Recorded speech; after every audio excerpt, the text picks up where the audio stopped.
सध्याच्या नकारात्मक वातावरणात जगण्याची सकारात्मक दृष्टी देणाऱ्या मसाला या चित्रपटात डॉक्टर श्रीराम लागू, मोहन आगाशे, दिलीप प्रभावळकर हे दिग्गज कलाकार प्रथमच एकत्र आले आहेत.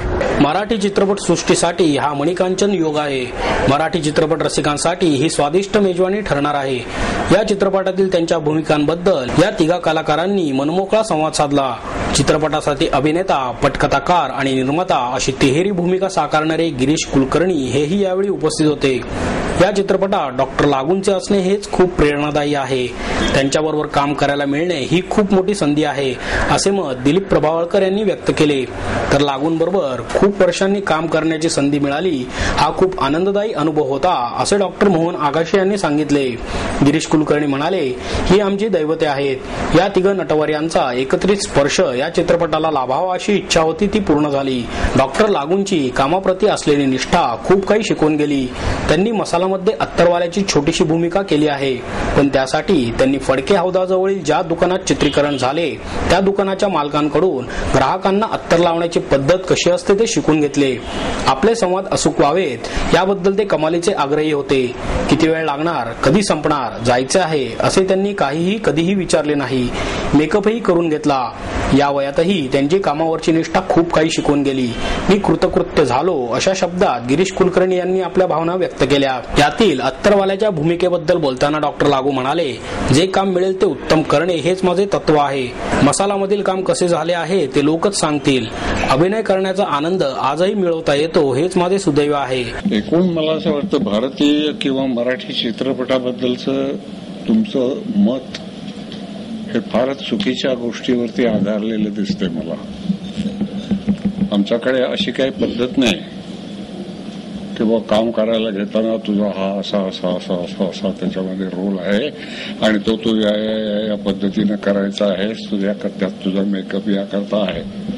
तर एक फार तर जास्तीत जास्त काय सांगितलं जातं तर हा तुझा रोल अरे तुझा पॉझिटिव्ह रोल आहे किंवा तुझा निगेटिव्ह रोल आहे. म्हणजे काय ते त्या दिग्दर्शकाला माहित असतं किंवा त्या सांगणाऱ्याला माहित असतं, पण नटाला कधीही ते माहित नसतं. तिथे प्रत्यक्ष जायचं. म्हणजे एकूण मराठी सिनेमाची जी काही अवस्था माझ्या वाट्याला आलेली आहे ती मी सांगतो. तशी सगळीकडेच असेल असं माझं म्हणणं नाही किंवा या दोघांच्या वाट्याला ती आली असेल असंही माझं म्हणणं नाही. पण माझ्या वाट्याला जी आलेली आहे ती अशी आहे की आपण प्रत्यक्षात सेटवर जाईपर्यंत आपल्याला नेमकं काय करायचं आहे याचा काहीही अंदाज नटाला असत नाही. म्हणजे मला असत नाही, नटाला असं मी म्हणत नाही, मला असत नाही. मग मी तिथे गेल्यानंतर ते असं आहे की फार थोडे खरं म्हणजे दिग्दर्शकाचं हे माध्यम आहे, हे माध्यम नटाचं नाही. नाटक हे जितकं नटाचं माध्यम आहे तितकं सिनेमा हे नटाचं माध्यम आहे. एखादा चांगला डिरेक्टर अतिशय वाईट परफॉर्मन्स मधून सुद्धा फार चांगलं काहीतरी चित्र उभं करून लोकांच्या समोर ठेवू शकतो. आणि नेमकं याच्या उलट एखादा अतिशय बुद्धू दिग्दर्शक अतिशय चांगल्या नटाचं अतिशय चांगलं झालेलं काम फार त्याचं वाटोळं करू शकतो. हे दोन्ही गोष्टी इथे शक्य आहेत अशी ही मीडियम आहे. त्यामुळे शेवटी आपण काय केलंय याच्यापेक्षा शेवटी पडद्यावरती काय येणार आहे हे महत्वाचं आहे. आणि पडद्यावरती चांगलं येवो अशी प्रार्थना करत राहणं याच्या पलीकडे आपल्या हातामध्ये काहीही असत नाही असा माझा अनुभव आहे. या चित्रपटात मेहताची भूमिका साकारणारे ज्येष्ठ अभिनेते डॉक्टर मोहन आगाशे म्हणाले, बासू चटर्जी, मुखर्जी यांचे चित्रपट कसे हलके फुलके चांगले असतात तसाच हा चित्रपट आहे. व्यक्तिमत्व असणाऱ्या कथा फार कमी असतात ते या चित्रपटात आहे. कोणतीही भूमिका स्वीकारताना भूमिकेपेक्षा दिग्दर्शक चांगला आहे की नाही ते बघण्याकडे माझा कल असतो. चित्रपटात दिग्दर्शक आणि संकलकाच्या माध्यमातून कलाकार समोर येतो असे मला वाटते. त्यामुळे दिग्दर्शकावर मी भर देतो. भूमिका जी आहे ती मेहता दाम्पत्य आहे, त्याला समजून घेतो. मग त्याला खूप देणेकरी असतात, काय असतात, तो त्याला जीवनाची दृष्टी देणारा, कसं वागलं पण सामावून घेणारा असं जे दाम्पत्य असतं त्याला सपोर्ट करणार ती भूमिका मी केलेली आहे. आणि वेगळे पण म्हणजे असं आहे की साधारण तुम्ही मला वाईट माणसांची कामं करणं पाहिलं म्हणजे काय सिनेमात काम आहे तर मी सांगतो नेहमीच नाही काय बायकांना पळवून न्यायचं, रेप करायचं, मारायचं, दारू प्यायची असं काहीही नाहीये. या चित्रपटाला विलन नाहीये, काही नाहीये. बासू चॅटर्जी, ऋषिकेश मुखर्जींचे कसे छान चित्रपट विलन नसलेले असतात पण तरी जीवनावर चांगलं भाष्य करणारे, तशा तऱ्हेचा हा चित्रपट आहे. आणि त्यामुळे असा चित्रपट करायला मला आवडतं आणि असे चित्रपट फार कमी लोक करतात. हल्ली चित्रपट नाही तर प्रोटोटाईप आणि ढोबळ आणि म्हणजे काय शेड्सच नसतात त्याला ग्रेच्या. ब्लॅक अँड व्हाईट, हा व्हाईट, हा चांगला, हा राजकारणी, हा पोलीस, असे प्रोटोटाईप असतात. दिलीप प्रभावळकर यांनी शास्त्रज्ञाची भूमिका साकारली आहे.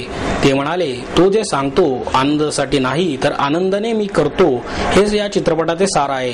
सध्याच्या नकारात्मक वातावरणात सकारात्मकतेच्या दिशेने घेऊन जाणारा हा चित्रपट आहे. हेच या चित्रपटाचे सर्वात मोठे शक्तिस्थान आहे.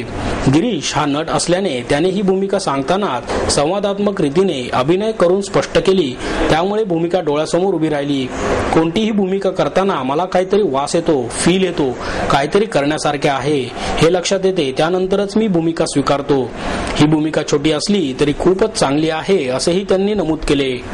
तोच त्याच्यात तो शास्त्रज्ञ जे सांगतो माझ्या तोंडी वाक्य असं मगाशी म्हटलं त्याप्रमाणे की मी आनंदासाठी काही करत नाही, आनंदानं करतो असं. म्हणजे त्याची ती जी वृत्ती आहे त्याची, ती वृत्ती, त्याचा जो संदेश, त्याची जी एक ऍटिट्यूड आहे ते मला असं वाटतं की या सिनेमाचं जे कपल आहे, जे जोडपं आहे याच्यामध्ये गिरीश कुलकर्णी आणि अमृता सुभाष, त्याच्या सगळ्या धडपडीचं, वाटचालीचं, यशापयशाचं ते सार आहे, हे माझं वाक्य. त्याच्यामुळे तो प्रयोग करत राहणारा सायंटिस्ट आहे. काय त्याच्यातनं काय निष्पन्न होतं, तो प्रयोग करण्यामध्ये आनंद शोधणारा सायंटिस्ट आहे.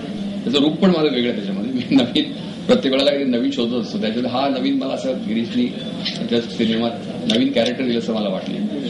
त्याचं बोलणं, त्याची मुद्राविनय, ते लकबी, हे सगळंच चॅलेंजिंग होतं. खूप मोठा रोल नाहीये, पण जो आहे तो बऱ्यापैकी परिणाम साधणार आहे. विशेषतः याचं जे मुख्य यातलं जे दाम्पत्य किंवा जोडपं जे आहे त्यांच्या एकूण व्हॅल्यूज किंवा मूल्य जपत चालणाऱ्या वाटचालीला ते खूप प्रेरक आहे असं मला वाटतं.